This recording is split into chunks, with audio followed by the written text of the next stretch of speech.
Районның барлык басуларын вертолеттан карап чыкканнан соң министр Нурлат агро җәмгыяте кырларында тукталды. Егоркино бүлекчәсенең 560 гектарлык кырында көзге бодай культурасы чәчелгән. Марат Әхмәтов, район башлыгы Равил Кузюров һәм Россия Федерациясе Дәүләт Думасы депутаты Айрат Хәйруллин хуҗалыклар инвесторлары белән бергәләп җирдәге дымлылыкны карый, уҗымнарга бәя бирә. Нурлат инде ул безнең аксап, туксап эшләгән район түгел, ул һәрчак республика үрнәк күрсәтеп килде, оешканлыгы белән дә, уңыш күрсәткече белән дә. Мин инде бу елгы елда да ул традиция сакланыр дигән исәптә калам, чөнки матур оешкан район. Ашламалар туплау мәсьәләсендә дә алар матур эшләделәр. Ягулык белән өзеклек юк, техника төзек. Кырларда дымлылыкны саклау өчен тирән сөрдерүгә игътибар итү кирәк. Авыл хуҗалыгы министрының тәкъдиме шундый. Егетләр басуларны көздән тирәнәйтү мәсьәләсенә күбрәк игътибар бирегез әле.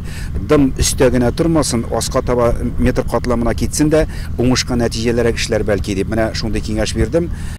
Нурлат районында язгы чәчү эшләре кызу темплар белән бара. Быел районда югары табыш бирүгә сәләтле культуралар чәчеләчәк мәйданнар күләме дә арттырылды. Район игенчеләре көнне төнгә ялгап эшли. Сөләйманов һәм Южный хуҗалыкларында эш 2 сменада оештырылган.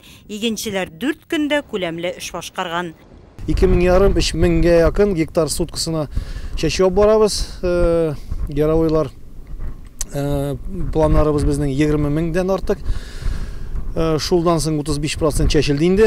Беренчедән инде дип куя ул шул яшмин, чигендер технический культурадан 50% чәчелде, 6000 гектар пландан.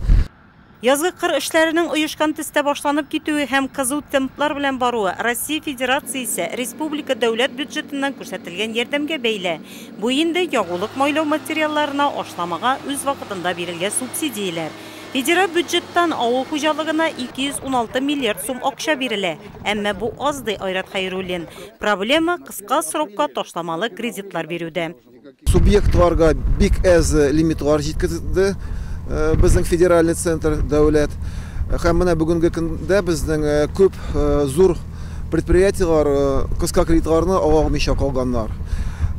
Икенче яктан карасаң, безнең бөтен дәүләттә һәм безнең республикада 20% объем ул субсидияларның без кичкенә формаларга калдырдык. Татарстан Республикасы авыл хуҗалыгы һәм азык-төлек министры Марат Әхмәтов очрашу барышында ягулык майлау материаллары белән тәэмин итү мәсьәләсе белән кызыксынды.